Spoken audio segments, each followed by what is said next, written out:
गवार और किसी नाम का नहीं, जो तेरे मारने और डराने से डर जाऊंगा। याद रखना कमर सिंह, अगर मैं जीता बचा तो डाकुओं का नाम और निशान मिटा दूंगा।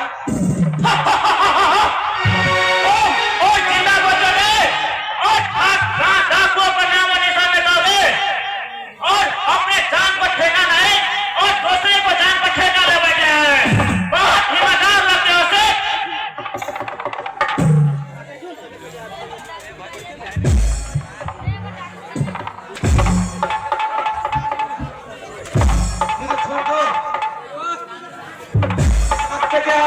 से।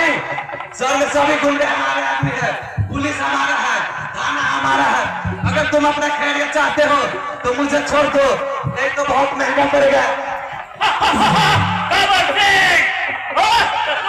दुनिया का शक्ति तुम्हारे पास है, लेकिन इस वक्त तुम हमारे मुट्ठी में हो।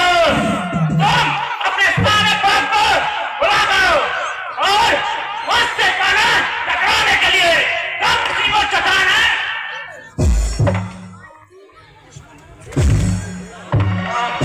मुझे छोड़ दो।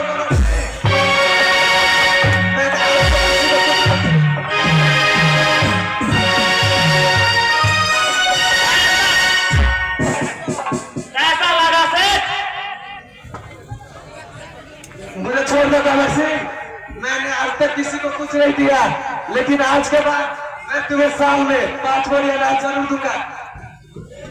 सरदार, इसे मैं लेने की जगह तेरे का सिखा दूं। जरूर, क्यों नहीं, तुम भी लो।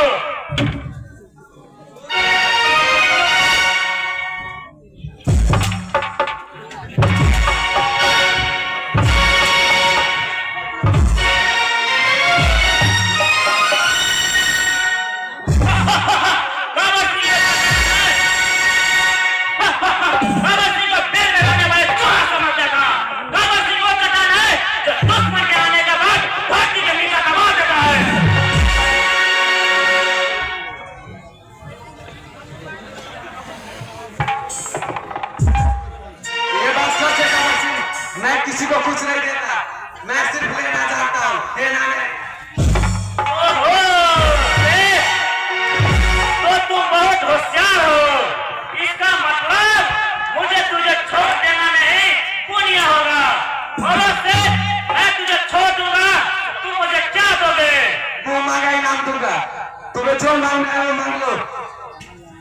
तुम हमसे दोस्ती कर लो, तुम्हारा भी फायदा और हमारा भी। आनंद सिंह, सरदार, सेठ जी को क्या किया जाए, छोड़ दिया जाए?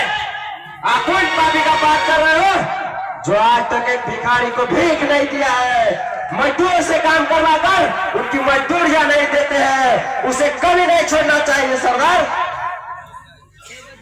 सरदार, आप चाहे तो सेठ जी से कुछ पूछ लो, लेकिन हम दोनों के बीच में तीसरा कोई नहीं बोलना चाहिए। भाई साहब, जो पूछ रहे हैं पूछिए। देखो, गंगानगर सेठ के बीच में कोई कुछ नहीं बोलेगा। तो बताइए सेठ जी, आप भिखारी को भीख क्यों नहीं देते हो? इसीलिए कि हम मेहनत से हम पैदा करते हैं, वो आटा कटाव कर कमाता नहीं। और बूढ़ा भिखारी को भीख क्यों नहीं देते हो? इसीलिए उनके पास अपने बाल बच्चे हैं। अच्छा, और मजदूर से काम करवा कर उनकी मजदूरियां क्यों नहीं देते हो? इसीलिए तुम सब हमारे खेत में रहते हैं।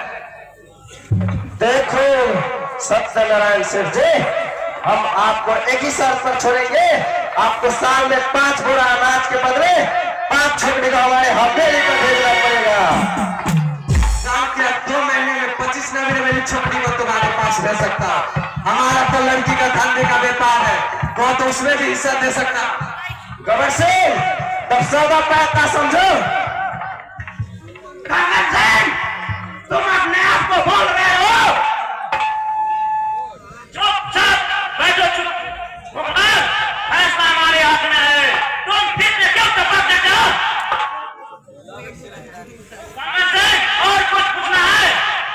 नहीं सरदार, देखो रे दुनिया वालों, न जाने कितने बहू बेटियों को गांव से ले जाकर बाजार में बेच देने वाले सत्यनारायण सेठ जी को कुछ सोने चांदी के टुकड़ों के